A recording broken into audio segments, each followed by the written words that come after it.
அண்மை செய்தி.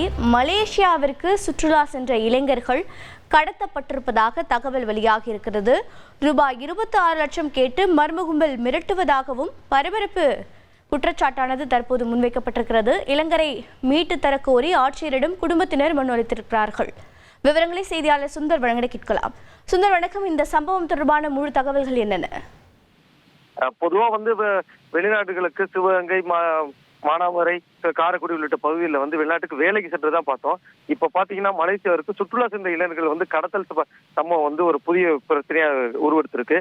சிவகங்கை மாவட்டம் காரைக்குடியை சேர்ந்தவர் தான் நூர் முகமது இஸ்மாயில் மற்றும் அவரோட உறவினர் ஒருத்தர் இருக்காரு, முகமது தாரிக். அவங்க 2 பேருமே கடந்த பிப்ரவரி 13ஆம் தேதி பாத்தீங்கன்னா மலேசியாவிற்கு சுற்றுலா சென்றிருக்காங்க. கடந்த சில நாட்களுக்கு முன்பு நூர் இஸ்மாயிலோட சகோதரிக்கு மர்ம நபர் ஒருத்தர் போன்ல தொடர்பு கொண்டு இவங்க 2 பேரும் கடத்தி இருக்கோம், இவங்க நீங்க மீட்டு கொடுக்கணும், 26 லட்சம் ரூபாய் பணம் கட்டணும், பணம் கொடுக்கல உடம்பில் உள்ள பாகங்களை உள்ளுறுப்புகளை விற்பனை செய்து விடுவதாக மிரட்டியிருக்காங்க. இதில் பதட்டமடைந்த குழுமத்தினர் இந்த சிவகங்கை மாவட்ட ஆட்சியர் ஆஷாஜித்தை சந்தித்து இருவரையும் மீட்டு தரணும்னு சொல்லி மனு அளிச்சிட்டு இருக்காங்க. இது மிகப்பெரிய பரபரப்பு ஏற்பட்டிருக்கு. சுற்றுலா செல்வர்கள் பாதுகாப்பு கருதி நீங்க இருக்கிறவர்கிட்ட சொல்லியிருக்கணும் இருக்குமா இல்ல வேற என்று தகவலா என போலீசார் விசாரணை பண்ணிட்டு இருக்காங்க.